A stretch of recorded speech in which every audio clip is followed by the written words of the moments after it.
حضرت علی شیر خدا، فجر کا وقت تھا، ہاتھ میں چھڑی پکڑی تھی، 63 سال عمر مبارک تھی، کوفے کی جامع مسجد میں نماز پڑھانے آ رہے ہیں، ہر دروازے پہ دستک دیتے، اٹھو الصلاۃ خیر من النوم۔ رستے میں حضرت علی لوگوں کو جگاتے جگاتے آئے، جب مسجد کوفہ میں پہنچے تو ایک بدبخت خنجر چھپائے کھڑا تھا، اس نے حضرت علی رضی اللہ تعالیٰ عنہ کو خنجر مارا، وہ دوستانہ جو 10 سال کی عمر میں شروع ہوا تھا۔ جب شیر خدا کو خنجر لگا تو پتہ لفظ کیا تھے؟ فزت برب الکعبہ، لوگوں رب کعبہ کی قسم میں کامیاب ہو گیا، میری زندگی دین کے کام آ گئی، میں کامیاب ہو گیا۔ حضرت علی کی داڑھی ساری لہو سے بھر گئی۔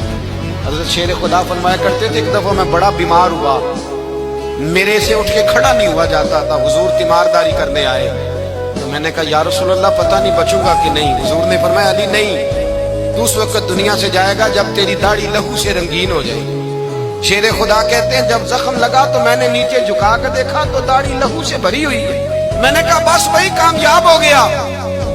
جامع مسجد کوفہ میں مولا علی نے سر سجدے میں رکھا، اور اسلام کی تاریخ کا وہ شخص جس شخص نے اپنی بچپن سے لے کر جوانی، جوانی سے لے کر بڑھاپا، اور جاتے جاتے امام حسن اور حسین کو قریب بلایا اور وصیت کر گئے، بیٹا جینا اسی کا ہے جو دین کے لیے جیے، بیٹا مرنا اسی کا ہے جو دین کے لیے مرے، جس دھج سے کوئی مقتل میں گیا وہ شان سلامت رہتی ہے، یہ جان تو آنی جانی ہے، اس جان کی کوئی بات نہیں۔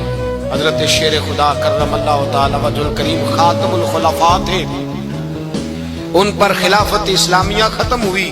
حضرت علی رضی اللہ تعالیٰ عنہ جس دن وصال ہوا، آپ کے بیٹے کہتے ہیں اس رات مولا علی نے خزانے کا مال سارا ایک رات والے تقسیم کیا، اور پھر جس جگہ مال خزانہ ہوتا تھا وہاں 2 نفل پڑھ کے کہا اے اللہ میں نے تیرے بندوں کی امانت تیرے بندوں تک پہنچا دی ہے۔ زندگی دین کے نام کر کے وہ شیر رخصت ہوئے۔